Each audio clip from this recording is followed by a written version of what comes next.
So a lot of us will have a little setup like this with some cheap MDF stands. Now, they're cheap. They do a job, just not very well, and this one, there's no way to attach it back to the wall. And I fell for this a few times. I've had a couple over my period of being on YouTube. Now, I got sent some hoobyzone stuff about a year and a half ago now, and it's the best stuff I've had. However, getting hold of it at the moment is very hard due to Brexit and everything else. So, rather than throwing money at it, I thought, you know what? Let's tidy the space up and let's build something that's suited for the job, and it'll do things far better than any shop-bought one can. And while we're talking about cheap, if anybody'd like to win one of these lamps, stay tuned. I'll let you know later in the video. Now, it was a very nice day, as in the nicest day all year. And with it being a nice bank holiday weekend, I thought, you know what?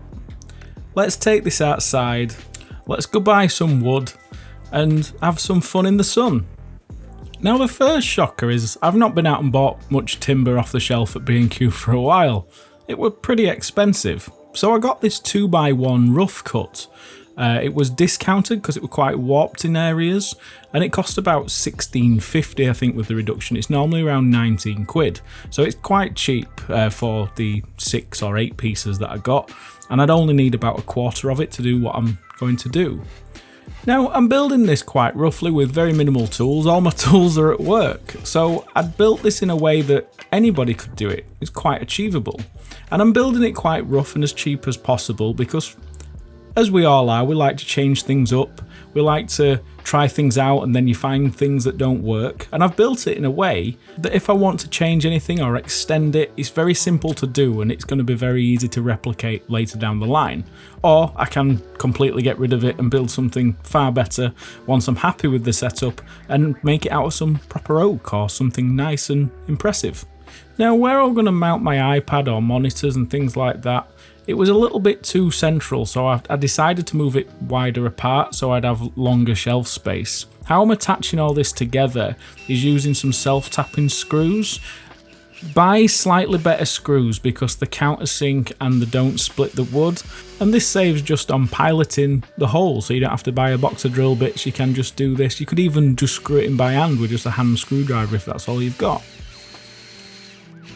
Now, for the part of the shelving unit where I'm going to be mounting my monitors and everything, because this is a false wall that's actually got my loft behind it, I didn't want to have something where I'm having to screw loads of holes into the wall.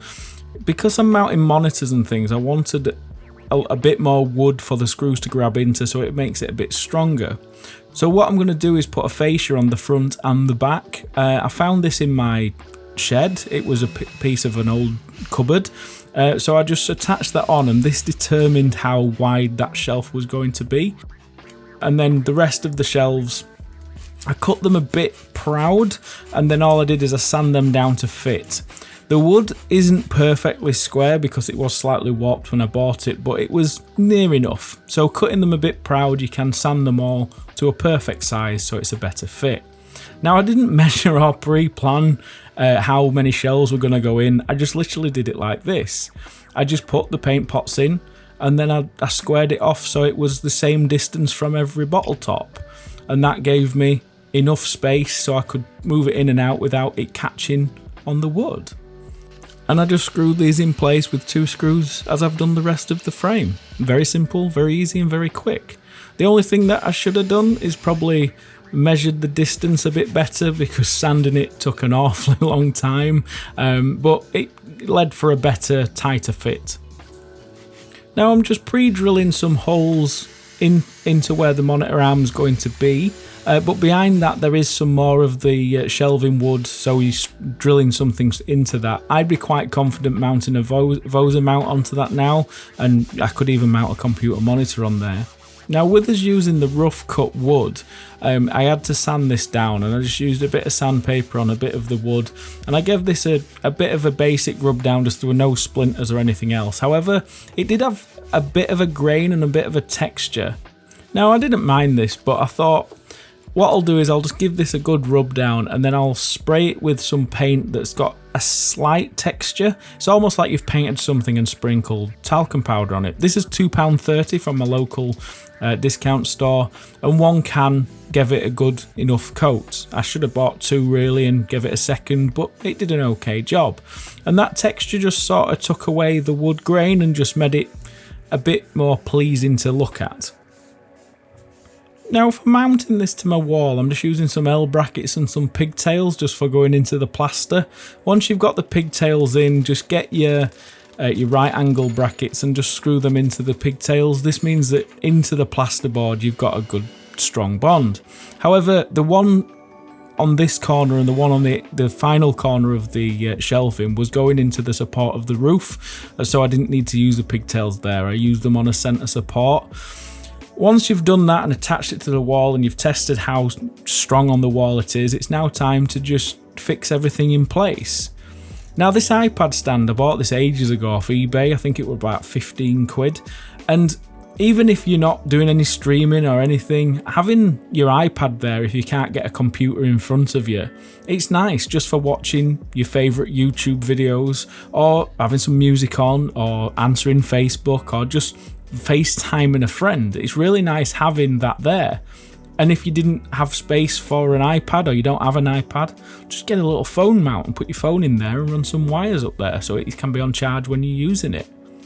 Now with me mounting a few, I'm going to be mounting like 2 monitors and my iPad on this.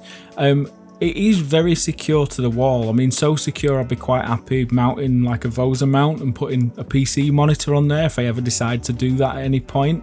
So it's good to know that it's nice and secure. I've even put a little screw down into the table and I've cut out a space to run the wires, so it's quite cable managed, which is nice because nobody likes cables running around.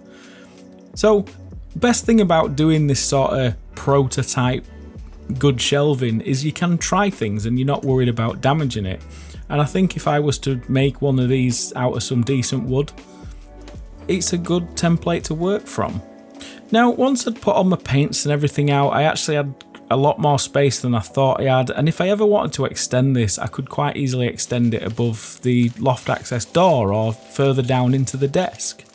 And building this desk back together, I realised how much extra space I've actually got. Now the space that I didn't have was roof space, and when Nephi, whatever they're called, offered to send one, I was like, yeah, sure, because I don't have the roof space with me being in the loft access, and it's quite a nice bright light. If you'd like the chance to win one of these, pop in the comments below what colour lamp you'd like and why you need one, and Nephi, whatever they're called, they will pick a winner and send one out to you lucky people in the comments. Now these hobby lamps are great if you've got limited roof space or space altogether with them clamping on your desk. I wouldn't technically use it for video, but at the end of this video you will see me using it to light one side of my face as a fill. It is rather cold, but for hobbying it's perfect. It's a very nice hobby daylight lamp, and it can help with the sun coming in from the window as well, which is great. Now I'm really happy with this setup. Not just for the idea of I'm going to be using it for streaming, but just for hobbying. This is a very nice organised space that I'm very happy with, and it cost about, I think about 28 quid in total for everything, the drill bits, the saw, just everything. And this light, if you've got one of these already, you know that they're okay for hobbying, and if you haven't got one, you could potentially win one. But they've opened my eyes. It's not something I'd actually go out and buy, but now I've used one, I can see why people like them. And having a home little setup like this and having a little lamp like that in a small confined space, it just finishes my hobby setup off. So guys, I hope you've liked this video. I wanted to do this because one, I need a little bit of a painting setup myself at home.